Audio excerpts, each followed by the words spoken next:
Ja, gjør litt innslag kvalt.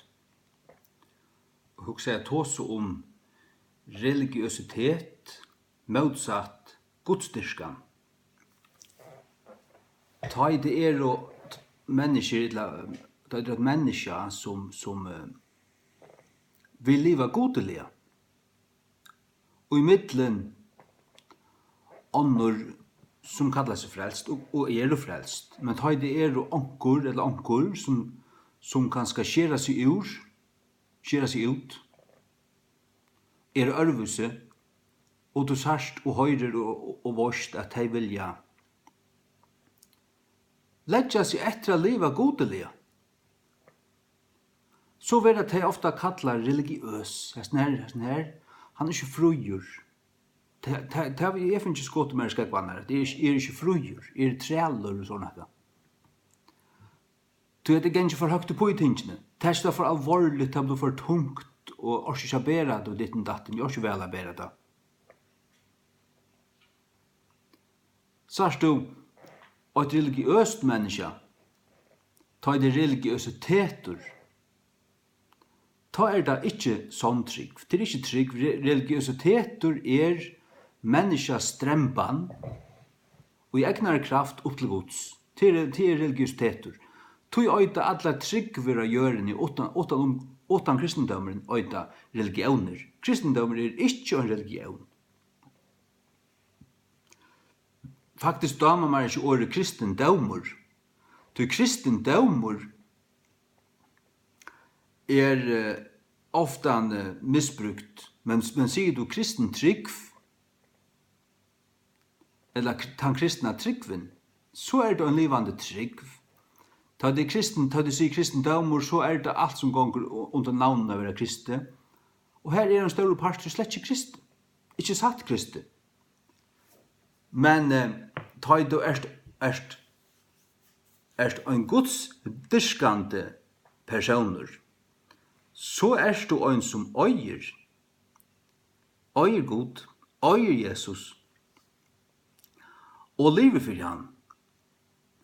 Og til at du helder det fra av som tinken, til tog at du vil ikke særa god. Du vil ikke nekka skal skjemma det som du øyer. Tog at det så rønt, det så høylagt. Du vil ikke nekka skal forstøyra fokus, og ikke skal avregva det som du finner. Og ikke skal slippe stjæla det. Ja. Det var en 8 år gammal drongur, heter en sånn søva. Han så ønglar. Han så ofta ønglar fra til han var løytil. Da han bæ, han knela i sånnsene og bæ, papi hans bæ ofta han gjøsne, vi noen altså. Og så sier han, papi, jeg så atter øngelen. Og så en dag så spyr papen, hvor sykker jeg omgang til øngelen? Hvor sær bæra til? Da sier drongren i sånne sækløse, tog at eierne som her så dolka i. Du har ikke røyn eier. Du sørst du han ikke. Hadde parstvis sagt, jo, hadde så. Så han det kan godt åpenbæra seg for hver som helst. Men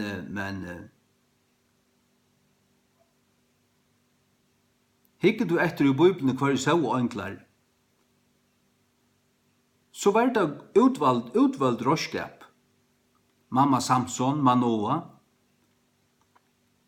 og Maria, og så videre, Peter, enklar kom til deg. Det var ikke det som jeg skulle snakke om, i hverøver ikke. La meg begynne ved å lese Jakobsbrevet 8, 22. Røyn trurøkne og eudolka. Røyn trurøkne og eudolka framme for gode og feiren hetta. At vitja henne feirleise og ønskjur og tørra lojing, og at væra seg sjálvan eublettajan fra heimenon.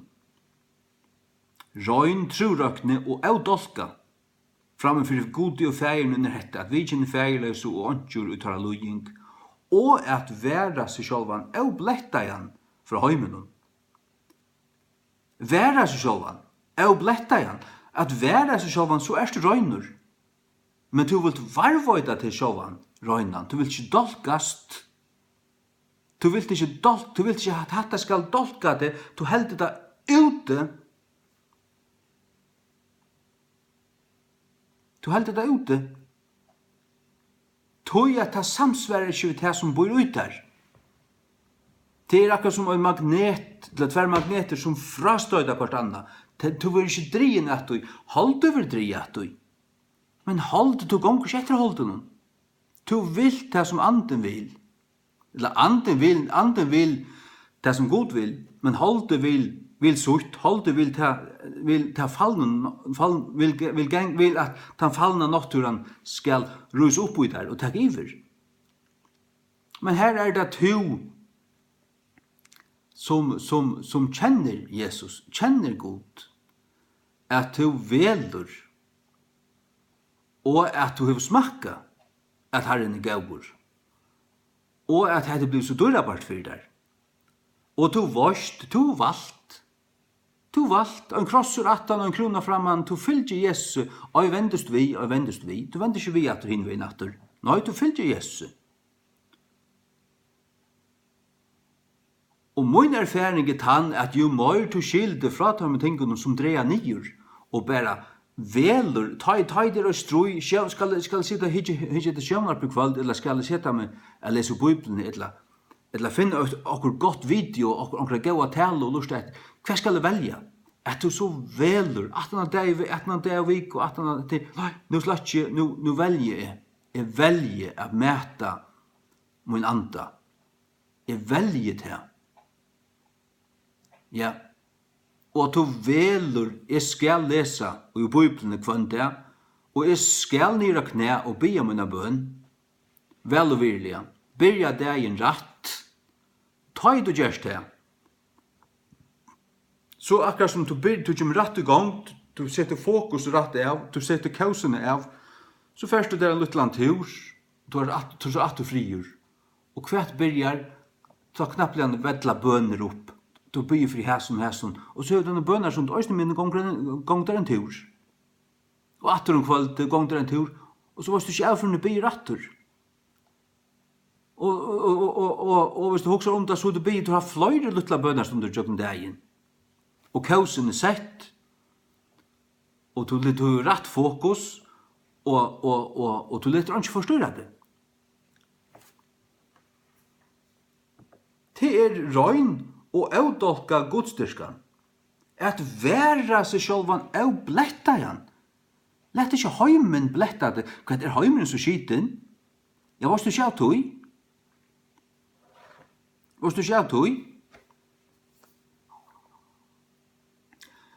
Markus 4:9. Jesus hjelper meg å ta seg holdt. Og signa til og styrkja det som luster etter meg. Måtte han kunne ha brukt meg til det. Til søgne og sønne dørt. Markus 4:9.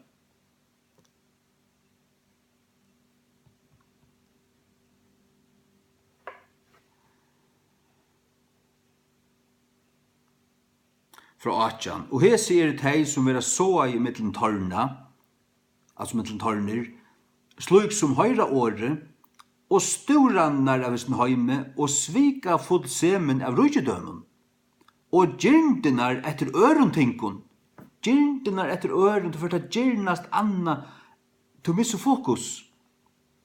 Sart du, storannar av sin heime, du store fri hæsen, arbeidnun, lanen, ditten og datten, svika full semen av rujidømen, du fartar sin rujidøme, og så teker det ut hjärsta, det etter sin adde, rujidøme sa der, og gyrndinar etter ørontinkun, du får gyrnast annor ting, færande inn hver inn i hjärsta.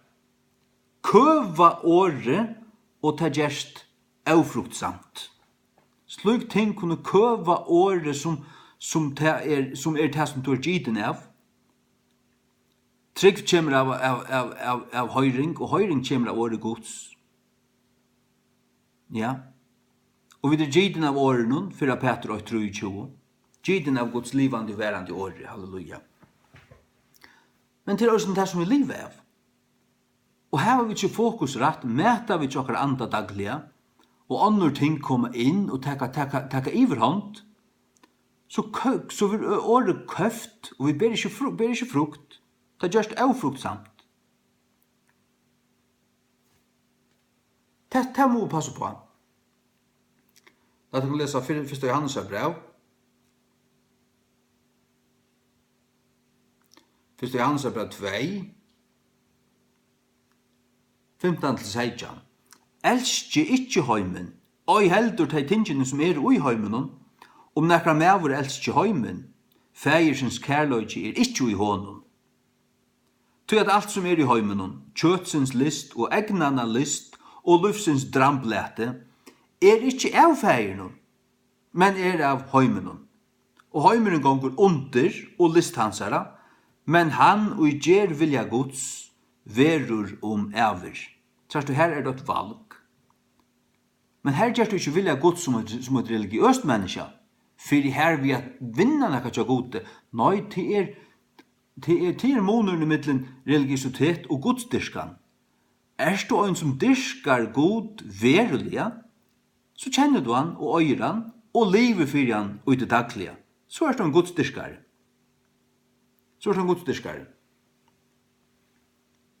Det stender her vi skulle ikke elske heimen, og heldur de tingene som i heimen.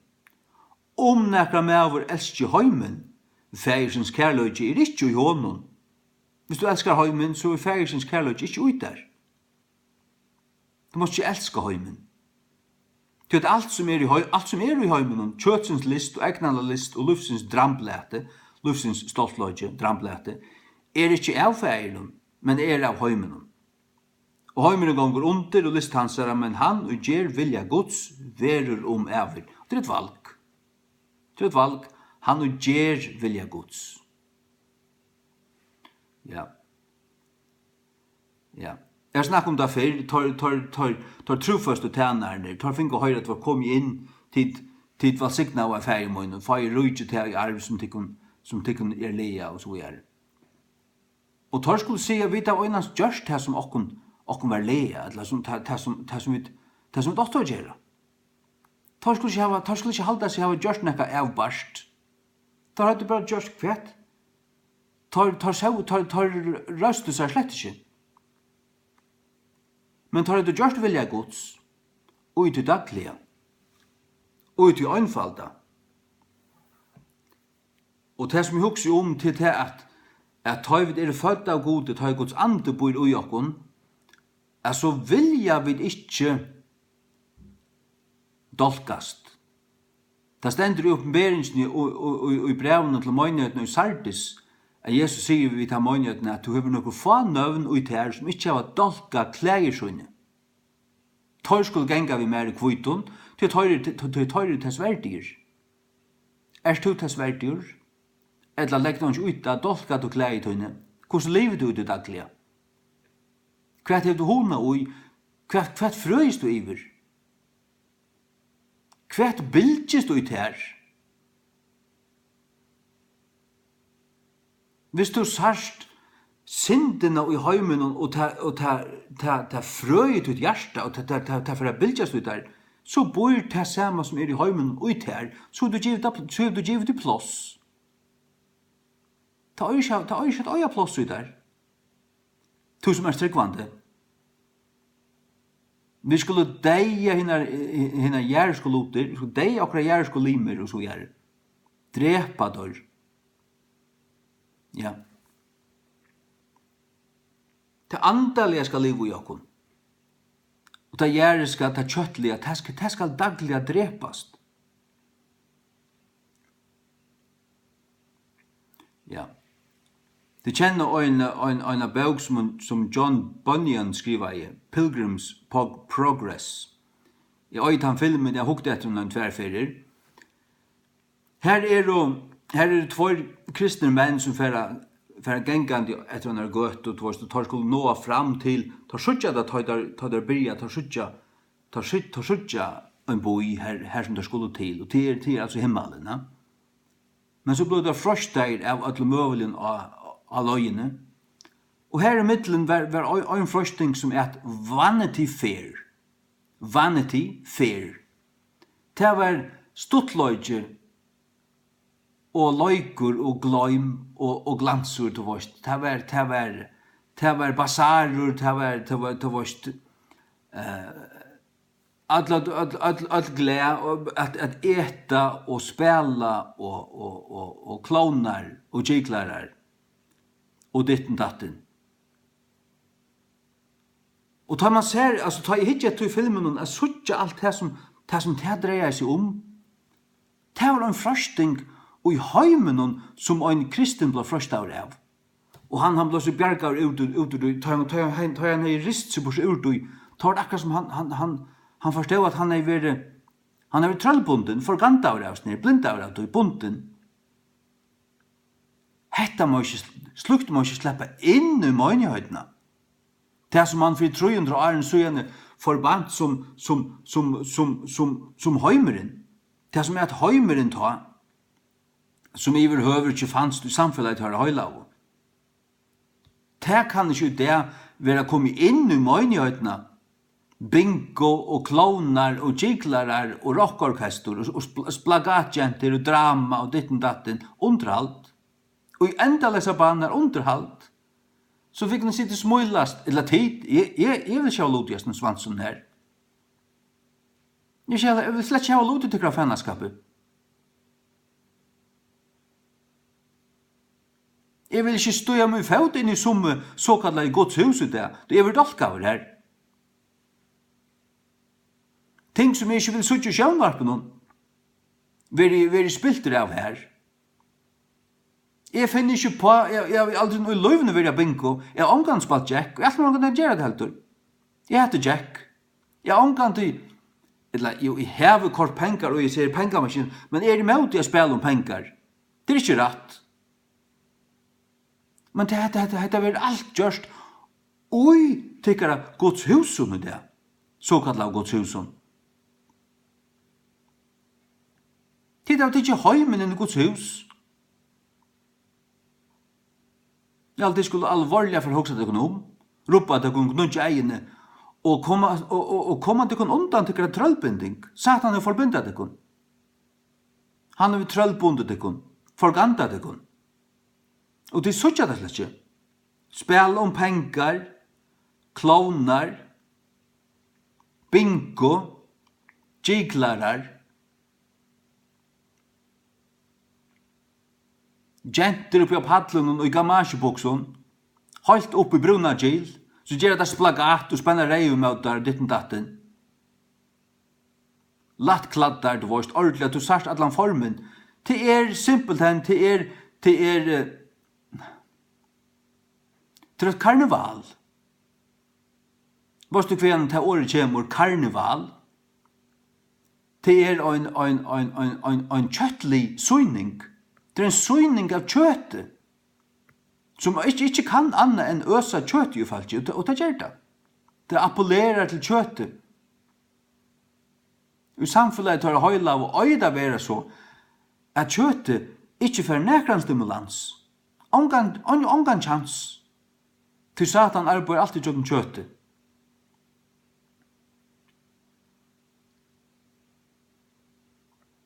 Tog er det så, til vi det vel, at det er avvise tøvnløyger som sømmer seg gode, og det er avvise tøvnløyger som sømmer seg ikke gode. Det er avvise ting og i Guds huset, det vil si at ta i seg i Guds hus som må inn i samfunnet tar høyla av, tar vi møtes, tar vi komme sammen. Om det er en bygdhus eller en utrettarhøyt, eller en baptistasel, eller en misjonshus, det lukka mykje, det er bare rammen her. Men ta i det kristne komme sammen. Så er det at være erkjent av røgnløyga og høylaløyga og sauma seg med sømelighet nekka rønt, nekka som ikke lujtist heimen på nekka som helst måte. Det er ikke så ut som en X-faktor-søyning inni Guds huset, tiden i kjeltene. Det er ikke så ut som en X-faktor-søyning. Det sier bare akkurat som er. Det er ikke spett jo i hva det talte. Nå har jeg lyst til omkund.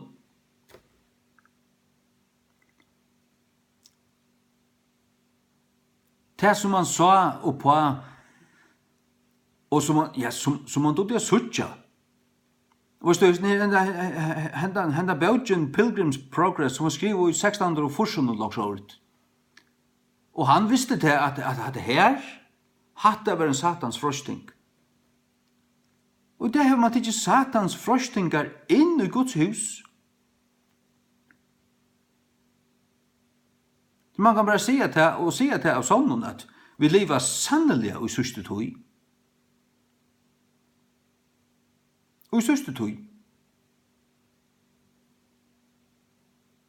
Våasamar togir.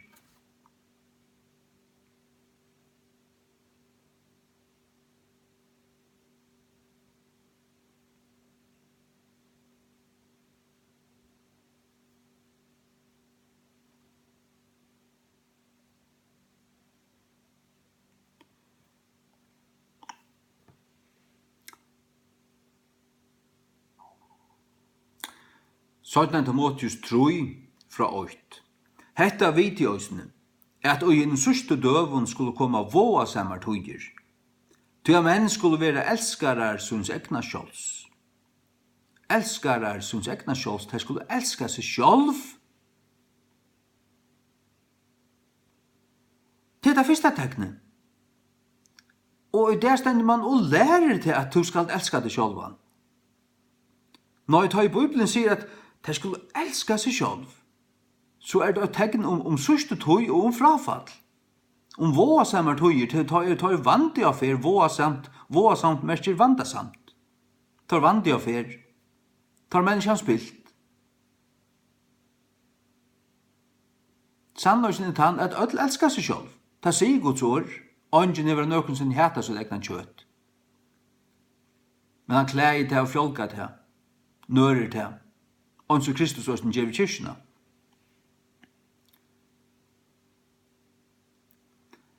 Men skulle være elskarar som segna skjolds, adgjørndar samer, reiparar, hukmauir, godsbottarar, auhøyrelir mot foreldron, autaksamer, vannhøylair, utan naturligan alsk, ikkje vera for at elska av en naturligan hot, sottmalabrautarar, djeva år, færa framfyrir god, og alt samfunnet lova høgt og høylagt at elsko inntil degin skilur, og så brauta de det. Nei. Det færre til omkring radjeva, nei, det var ikke akkurat det. Og så var det tilstola av atler sånne at og sånne møgnihøyd. Og i sånne valgte at jeg skiljas bare. Ja.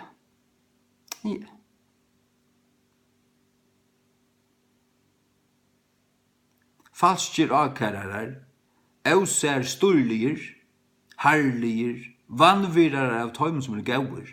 Vannvirarar av tøymen som gauir. Så du som gau, som vilja vera gau. Som leggja seg alvorlig negv ettertøy. Og en røyn og avdolka godstyrskan. For god jo ferien under hetta, vi ikke anker ferieles ut av lojing, og at være seg sjåvan er bletteren av heimen. Det har vi lagt meg etter.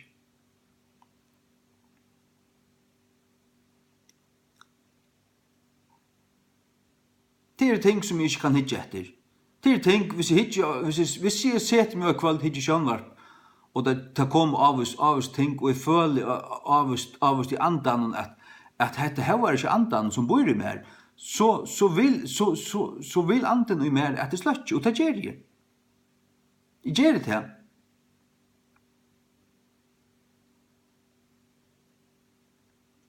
Fyrir min egnu skilt. Og som sier at tar man skjer av oss ting av, ikke løyv dem inn, ikke gjev dem nekran graurar botten, ikke gjev dem nekra føye, så svelta deg. Så gonger en tog, og du mätar det endurfødda andalige menneska, det evige, du mätar andan, og gonger fram i hånden, så verer det, det nemmare. Okej, till omgående nämnt, det är bara det. Men ofta ötra renna skoj och sätta byrna av. Sätta byrna av. Det ständer i Hebreerbrevet 12. Låt oss läsa det här bara. Låt oss läsa vidare här. Härliga vanvirare av tøymen som gåer, svujjarar, framloppner, upplossner, älskarar av njötingon. Mer än älskarar av god. Njötingon, njöta. Det vill alla till njöta. Och till något som man hör om det att till en utnavur som heter upplevingar utnavur. Vi skulle sälja upplevingar. Det varst. Och till ditt och datt och det kostar nekv. Och det var väl vidja. Till det vill jag uppleva ting. Det varst stimprast och följa sig glad och allt det här. Det skrallt hönt. Jeg skal säga der til at ta du finner det sanna løyve, så det ser einfalt. Og det er nekka som bor ut der. Og du lærer det nøgtsemme, og du lever i hjertan og i andan, og du lever du fyrir det evige. Gjerst du det verlige. Og lever fyrir god. Så er du nøgtur øynde av sen, og du nøgtur her som du erst. Du bør ikke færa nekastan. Det er ikke bedre om du fer til Spania, eller til Mallorca, eller til Karibia. Hei, slått til Karibia, li her i Salameren og jeg må anna. Nei. Det er ikke bedre.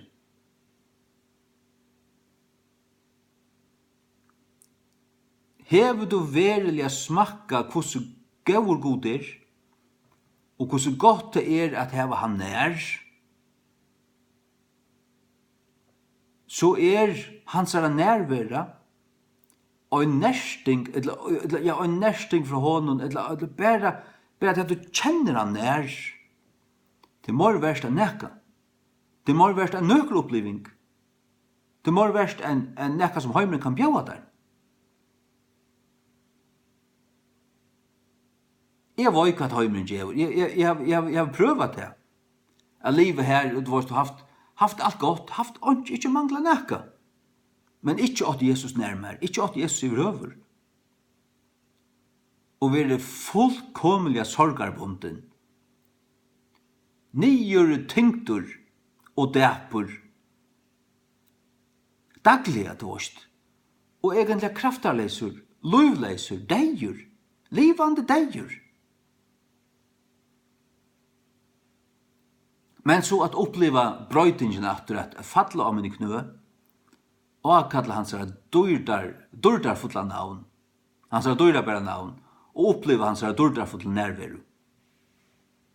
Og føla at brøytingen fra løtu til æra, og så renna til noen, eller at du søkja han,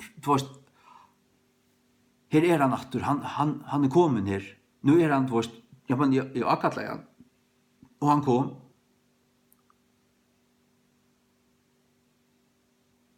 Og man venter omgant i atter. Man venter omgant i atter. Jeg minnes det i 2003, da jeg ble ender nu tjauer. Jeg kom heim her, arbeid i havn, og jeg begynte å lese noen bøyblen, og lese antallige bøker om kvaldan her, og be. Men det var ting som akkurat som ville gløypa meg, det er akkurat som det var noe som rann etter meg, og jeg rann undan. Jeg minns også jeg drømte det tverrferer, det første tøyene her på at det var noe som var etter meg, og jeg rann alt som jeg orskar vekk fra oss ned. Og jeg minns det at bare nekkar måneder sånn, så var jeg var fullstendig brøyter. Og jo ut i naturlig, her sier man til at det tykker 28 dager å brøyta øynkvann vana. Du kan si at det var løyvlenga vanar, men kappar du da fullständigt av, og næste det ikke, at du renner, simpelthen renner fra deg, og fyller det vi til motsatta, så ganga 28 dager, så han avvannet bråten. Men det er til at du måste ikke løyva det innaftur. Du måste ikke løyva det innaftur. Du måste være til sjåvan avbletta igjen fra heimen. Ja. Til nek herrans årsøyan er at jeg lekka i allar versligar fløver og skrell. Og avvisar bøker og ting. Jeg har seg alt. Og til 6 årene jeg var frafallen, da har jeg kjøpt 2 verslige plater. Du varst da? Kjøpte jeg ikke da.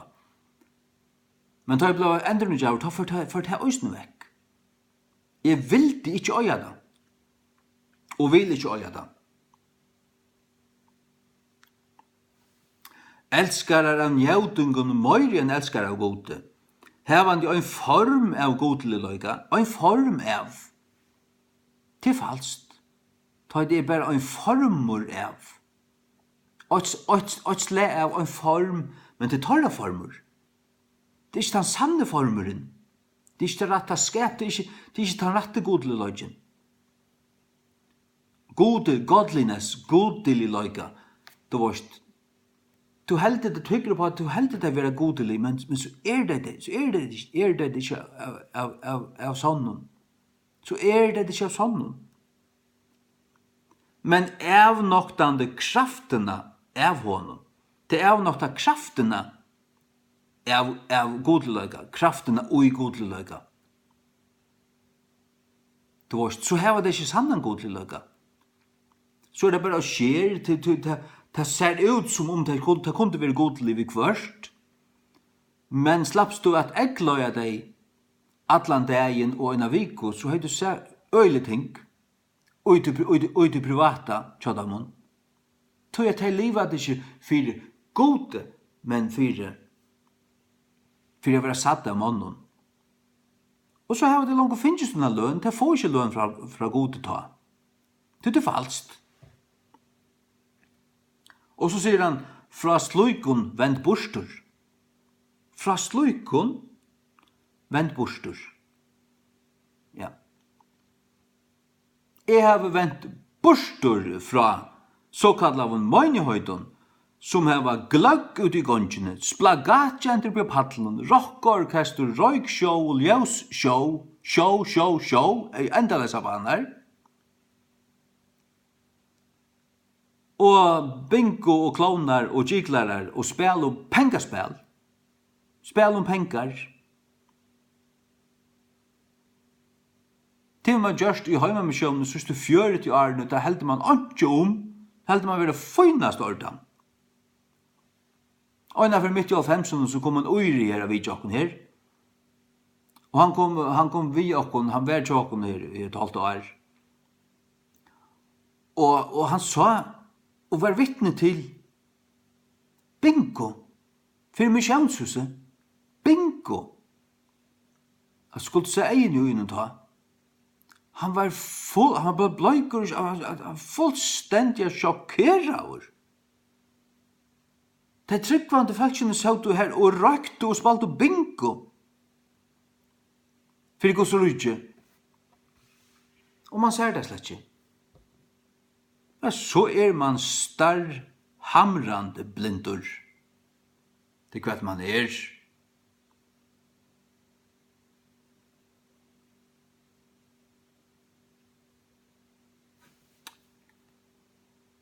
Ja. Tog verre. Så her man ekka brøytast. Her man ekka brøytast. Det er en hjertebrøyting. Det er at du måst innsøkja det. Det man kan gå opp for der. Hette er det virkelig så? Og så sørst det så gong du hoksa, og du fart ilt av det. Og du avgjerst, hette skal ikke være så. Og så brøyter du det. Hebreerbrev 12, fra 8. Hvers vegna vi til at vi òsni omgyrder vi øyne som miklen skudja vittnun.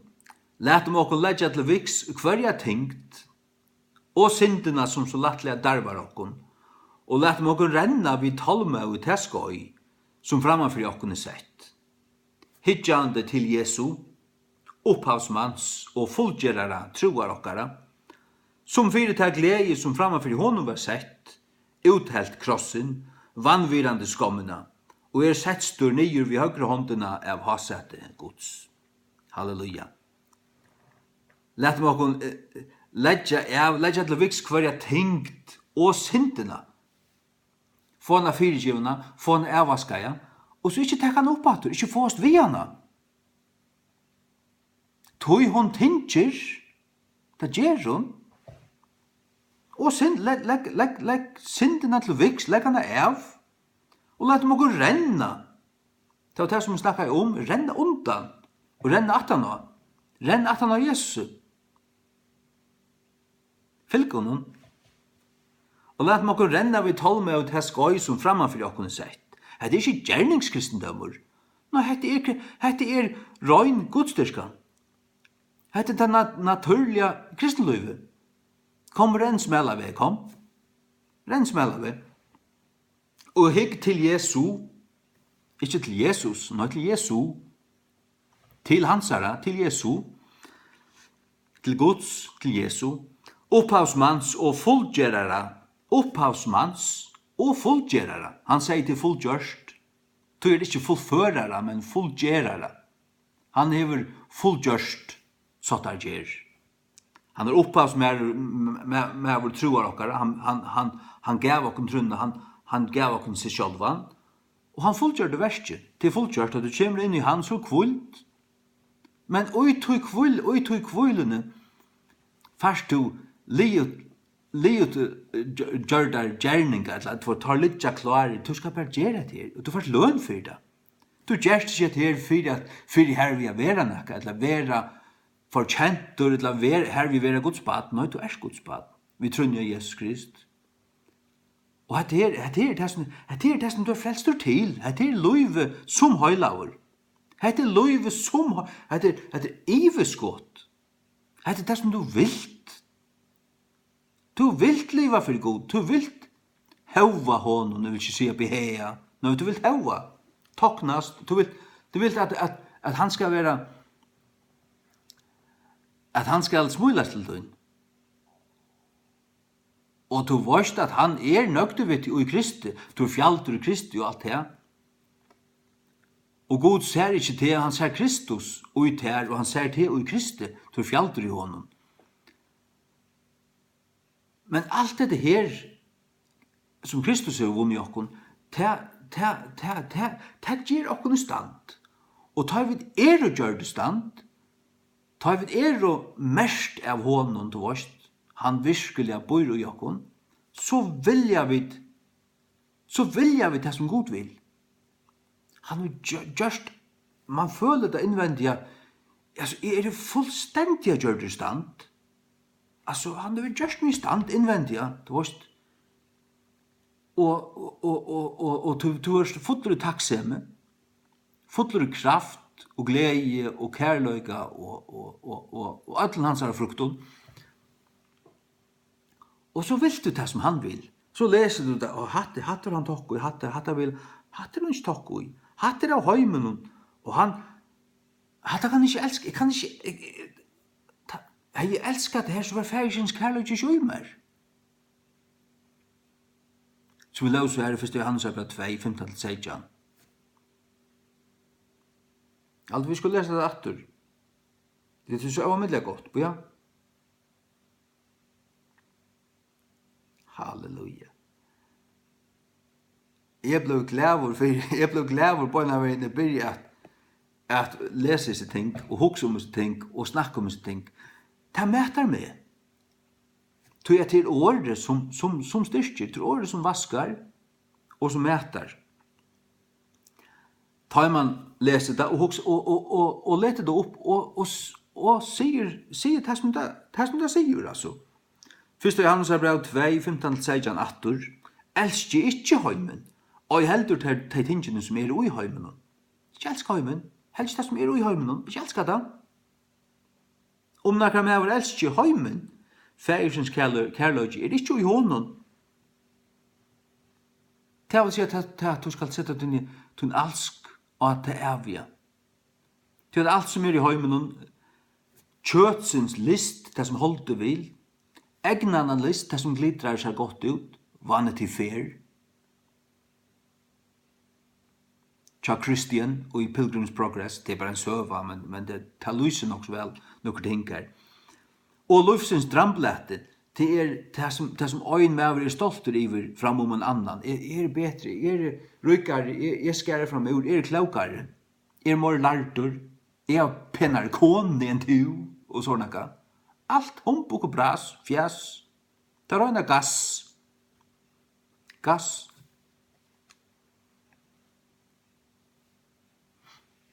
Vanity. All is vanity. Ja. Forfangt. At det forfangt. Ja, det ser tingene jo ikke av ferien, men av heimen. Og heimen gonger under og list hansara. Men han og gjer vilja Guds ver ever. Sars du ver ikke ever tog at du gjerst vilja Guds, men du gjerst vilja Guds, du erst hansara, han bor ut der, og du kanst ikke anna.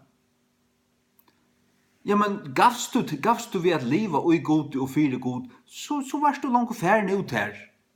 Og ja, men det vil du ikke, det færst du ikke. Nei, du smakka hos gau god der. Du smakka at Herren gauur. Og du kjenner han. Du kjenner han. Ja. Moiner seier høyra rest moina, sier Jesus i hans tutsjo. En gau hiren, sier han.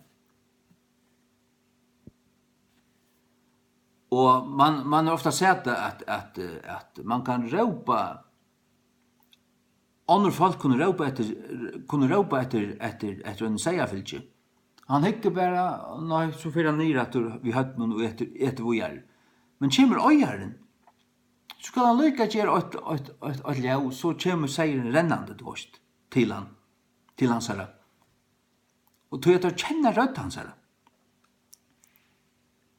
Ja. Og tar fylgja mer, sier Jesus. Han sier mer, han reker ikke til vårt, han blir reka. Når sier han kommer til noen, sier han vil fylgja noen. Halleluja. La meg lese 8-3. Jesu navn. Det Matteus.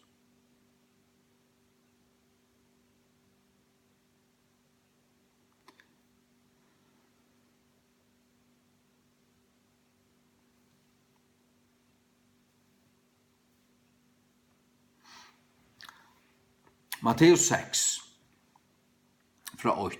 Djeve gætur at det gjer ikkje almosur tykkara framme fyrir månen, at vera sattur av tøymon. Annars hava det ikke endurgjald av fægir tykkara som i himne. Så hatt er godstyrskanen. Hatt kvann livet du fyrir. Hvordan tutt hjärsta innstidla? Livet du kristin liv fyrir gode? Eller det fyrir til sjálvan? Til dømes og i fargen kan det nekvast henne virka sånn at, og kanskje i som støvun altså plassen i fargen, at livet du pent og sier litt og alt det her, og sier du det enda til vårt være tryggvande. Men det er ganske iva samt om du erst. Men det kan i som føren gjeva deg en bedre støvun. Men det som jeg vil si er at det bør til at gjøre det til ditt egna gang. Og det sannløysen om motivet hvor du gjersta, så er det ånga lønns av gode. For det. Annars har det ikke endurgjald løn av feiertikkere som i himne. Man ser det også, jeg har sett at mange ferier at på en åren vel, så sitter onkel med over her og møter som aldri kommer annars. Och han smiler så det tycker händerna ut och allt ut i gången och allt det. Alltså man säger man hade klonaskapur. Lauter. Ja. Till för att vinna sig tokka det vorst. Ja, jag visar sig här det vorst. Få stämmen här. Men ta i togert, nei verst vei, tessvegna ta i togert almosurtuinar, jaua ikkje ein lour framafyrt her, ein så hyklarne gjer i synagogen og gøtenen, at tar mig hev høyra mann, tar gjer det for jeg hev høyra mannen, men du skal ikkje gjøre det. Sannlig jeg sier til tar hev endurgjalt ut, det som du har få, det er langt å finne, hva er det du har finne? Du har finne høyra mannen, det får ikke være gode. Men ta i togert almosur, lat ikkje vinstre håndtunna vita hva høyre håndtun gjer, ikkje se det vi nekran. Gjer det bare. Gjer det for god. At hun er almosur med å være i London, og feir hun som ser i London, sjølver han skal endurgjalda det her åpenlyslige. Han skal endurgjalda det øyne for åpenlyslige. Halleluja. Takk og lov. Nei, det må ikke være så at det som de av sånne godrøkene og i fargen ikke har du funnet på og i daglige de vet at de får kjæreste spille om penger. At de ikke funnet på at spalt bingo, ikke funnet på at spalt jack, ikke funnet på at hukte etter X-faktor, ikke funnet på at haft fragt og klovnen og jiglaren og gandakallon. Ikke funnet på at hukte etter slukon og ta i at de skulle føle at de ikke kunne støya inn i nekka såkalla godshus til her atler heimsens lorster. Oppi av paddelen, de vil servera for dem her.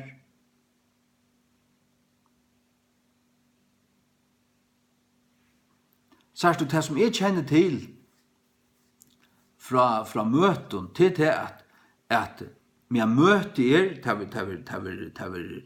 det var sunge, det var beie, og så synger man akkurat salmer, sanger, og så taler øyn, så året frukt, og ta fullstendig stilt, ikke for til å bytte krøniker,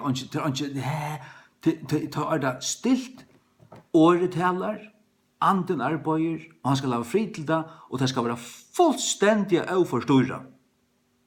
Såles arbeider anden best. Men som til dem så en ungdomsmøte, ja, så kaffe, så få seg bolle og alt det der, kaffe, og atta nå, ta kan være en spurnakapping, og akkurat dronjen, hese båren imot hese båren, akkurat spel, og et landa, og et flenna, og alt det stottlet, og alt det der, men så det etskilt. Hatt denne tull, ikke av sømelitt, ikke bort, ikke klovnar, og altså ikke vanlig fair, ikke det som heimeren elskar, det er jo slett ikke å finne seg sted. Ikke bingo, gjemmer kraft, men det er blivet til det. Og i veksande grad, og du med det, så vil du slett ikke tidsen for fullt, du vil slett ikke lust av etter. Du du minneluta, hvis du med sløykon. I møtesløykon. Og jeg vet at jeg har rett og tog at jeg møtesløykon. Jeg vet at sløyk ting heva ikke gode. Ta i man for 200-300 år siden så hatta som, hva skal hatt heimeren. Og til en snerra, og en snerra, men så i det, så nå hatt ikke snerra, så man tidset det inn, så man noe dolkar av det, og så man flott noe mørk og gjørsten av falskje, mørk blivet flott, og så tar flott helt inn i Guds hus. Man tar ikke heimen inn i Guds hus. Hatt er ikke så snar å være. Hatt er ikke så at være. Det var det. Til pura sikker ui. 100%. Det var ett annat som jag skulle säga. Jag kom inte tankar om det bara nu. Det var ett annat som jag skulle säga, ja.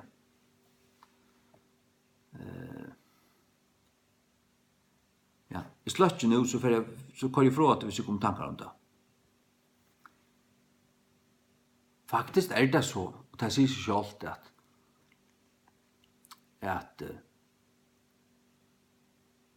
hvis du god innan personer, hvis han ikke hever håna og i noen tingon for 2000 år siden, for 300 år siden, så han heller ikke håna og i dem det. Og det av, vi løser her, det som av, som ting jo av heimen. Og jeg heldur tar loter som jo av heimen, det vil si sånt av heimen, til fra heimen øyda. Tar lotnar til de tingene kan du ikke elska. Elskar du det, så fægersens kærløg ikke uitar.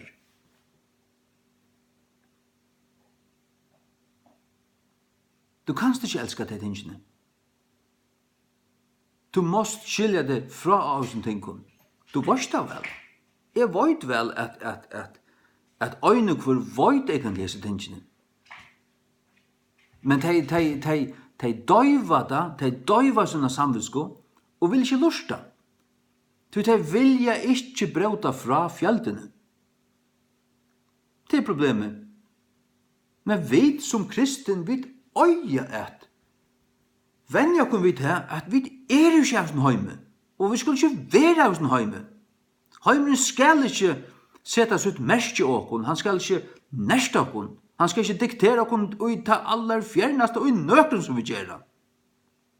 Det øyneste som skal være akkurat rettensnaurer, og det som merker åkon og fyller åkon og sier åkon nekka som helst, det god og jøkken hans år. Jøkken hans år. Og det nekka som man skal venja seg vid, det stender at vi skulle venja åkon til godliløyka. Det stender. Ven til sjåvan heldur til godliløyka. La meg finne at jeg skal lese det for deg. Nei, det ikke ven til sjåvan, men det fylg heldur etter, fylg etter. 4 Timotheus 6 fra 20. Tog at peninga alskurinn raud alls ils, som medan sommer gyrnaust etter, tar farnir skoiver fra trunne, og heva geta seg sjálvar i djøgnum vi mongun sorgun. Tar som elskar pening, og tar heva gyrnast etter hon, tar farnir skoiver fra trunne, farnir av kaus, og heva geta seg sjálvar i djøgnum vi mongun sorgun. Men tu, og gudsmævur, vil du være en gudsmævur? Vil du det? Jeg har valgt å være en gudsmævur. Flutja, har du sagt hva til lese? Flutja, jeg har snakket om å flutja somme ting, og fylgja etter, elte etter, renne etter. Letja syndene av, og renna vi treste til skøye som åkne fyrsett, hitjande til Jesu. Hebreerbrev 12. Men til og gudsmævur, flutja hesa loter, og fylg etter rattvise, godeligløyga, trygg, kærløyga, tolmøve, eimugt. Strui hit gaua truarstrui, legg hald og evet luiv, hver du østen kattlavur, og hefur virkjent anna gaua jotting finne mongun vittnum. Strui hit gaua truarstrui.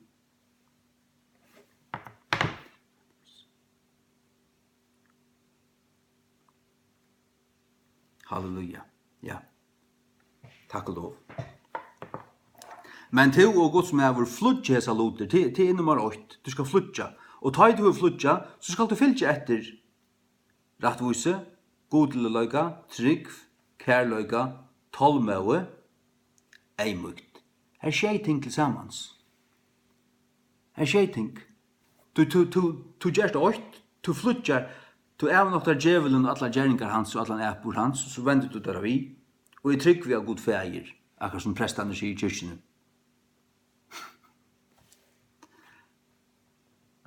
De kan si hva tar vilja, men du skal leva ta godliga livet.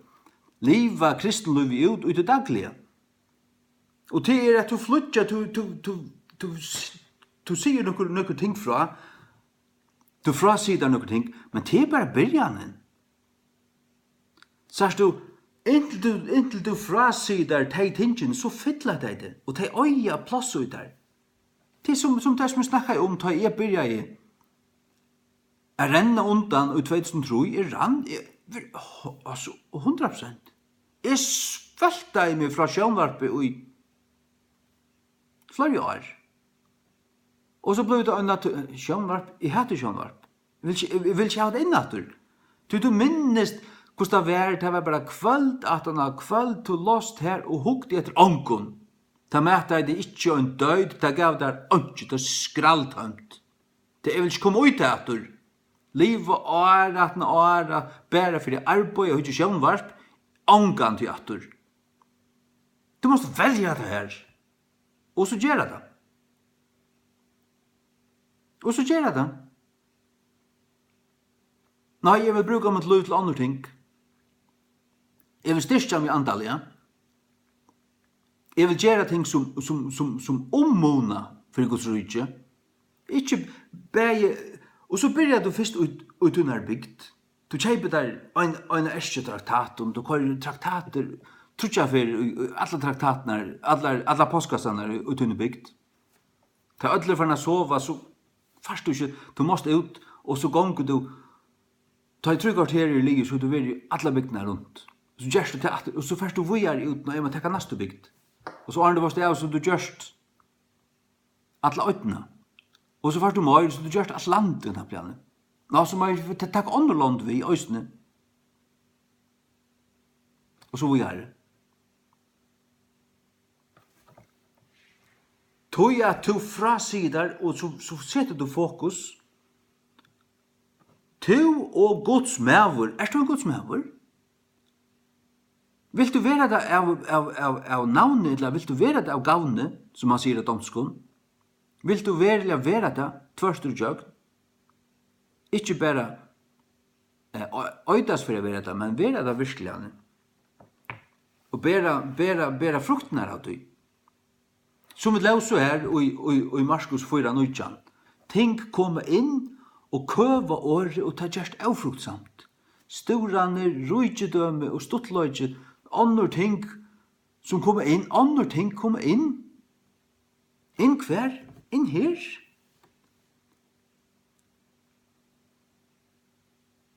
Det bare tutt hjärsta, tutt høtt, tutt syka, tutt innra menneska. Det romar ikke ötlum.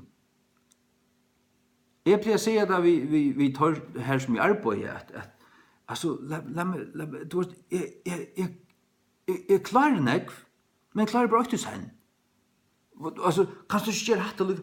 Ja, jeg kan godt gjøre det morgen, men i det er opptidsen av sånn her, at det det som jeg må gjøre nå.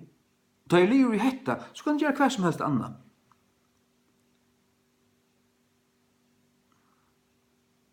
Man skal være ønspåraver.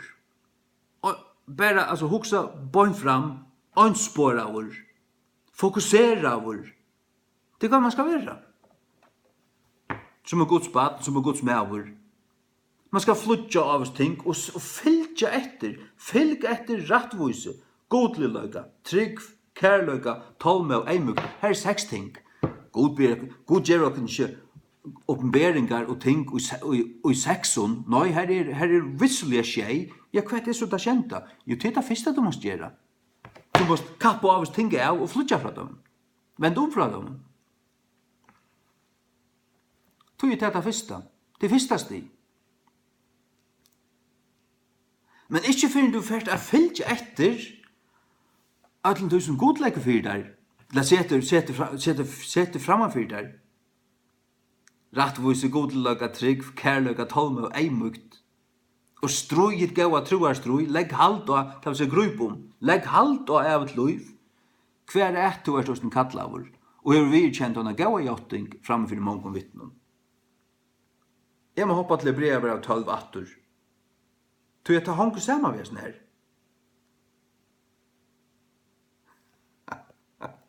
Halleluja. Yes.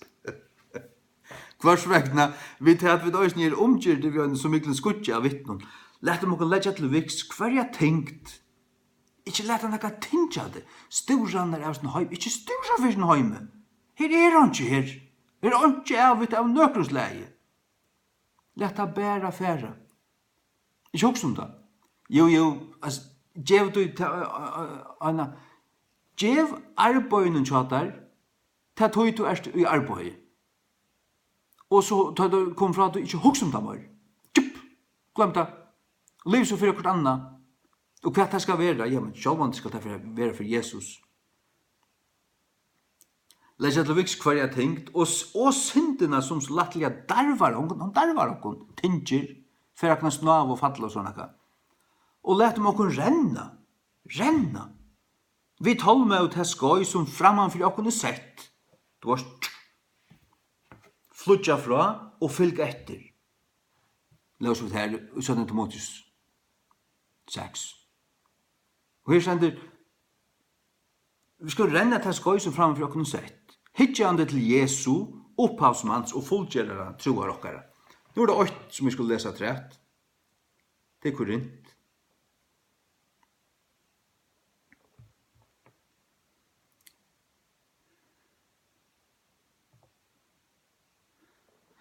Fyrre Korint 9, fra 24. Nå er vi fra langer fram enn så. Fra 22.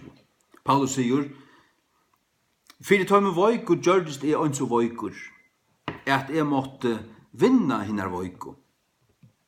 Gjørdur öll ting fyrir öllum månun, at jeg måtte vi öllum brøgtum frelsa sommar. Han gjørdur öll ting fyrir öllum månun, han leia i seg til, fyrir at han vi öllum mittlun, eller öllum brøgtum måtte frelsa sommar. Han ville vinna seg innpass fyrir her a kunna prætika evangeliet. Og dette gjer jeg fyrir gledebåskaperens skuld, at det måtte være lothevare i hånden vittikon. Vita tid ikke at tøyr som renna i kapprenning, renna atler, men øyn fær sigurslønna, så løs renne at tid mer lotast. Renn og en slukan hot at du fast sigurslønena. Lett ikke være så at du bare akkurat kommer innom himmelsens godt. Og men onka løn fast. Du kunne finne så nekva. Så løs renne at tid mer lotast. Renn og en slukan hot at du lotast, sier slønna.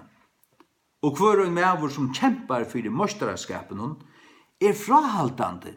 Og i öllum tingum frahaltande, til å si, han flytjar fra, han legger noen ting av, han går hatta vekk, hatta velger fra, hatta gagnar ikke sånn her, hatta kommer i veien. Det kjenner til fra EM, og alt det her, jeg ser løgjener, du vet, hvordan det er trene. Og de har ikke tøy til næka som helst.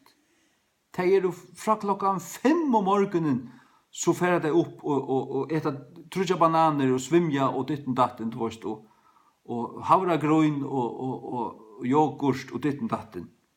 Og kunne bare hava fokus innåt her, 100%.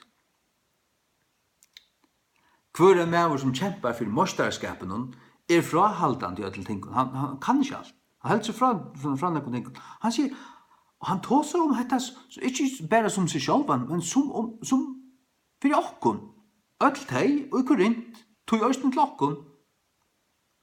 Nå tar gjerra til fyrir lotast unna forgångelige krono, men vit øyna euforgångelige krono. Unna euforgångelige. Kvært? Jo, å være frahaldan fra til lotun. Og kjempa sånn at vi med lotast. Renna og slukan hatt at vi med lotast. Halleluja. Jeg tog såløs renne, ikke som auvissulige.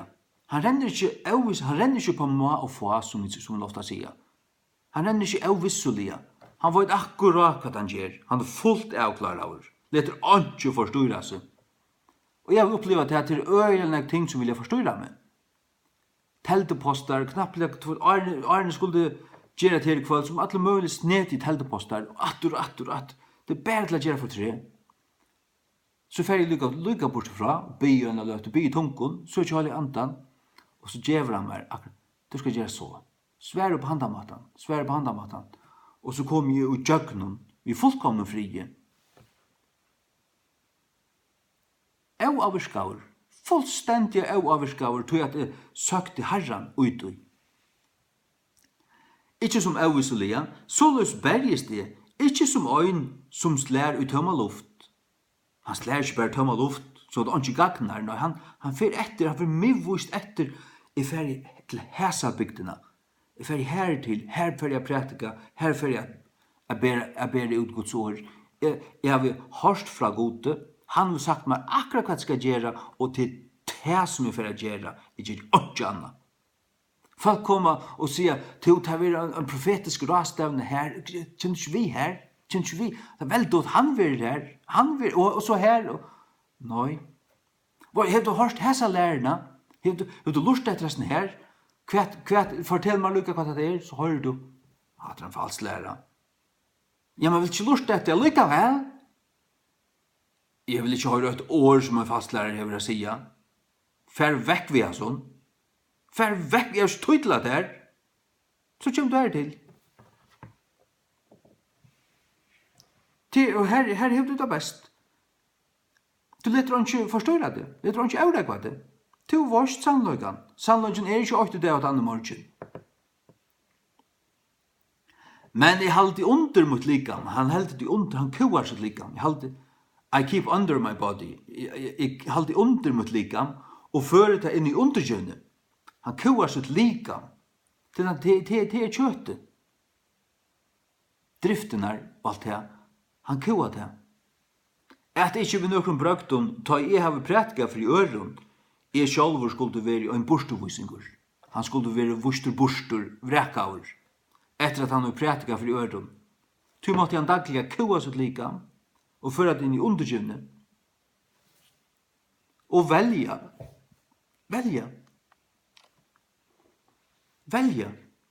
At når nottra i kvöld, så fører jeg si, eller æren, men gjør det nottra, så fører jeg tingene at arbeid i meg.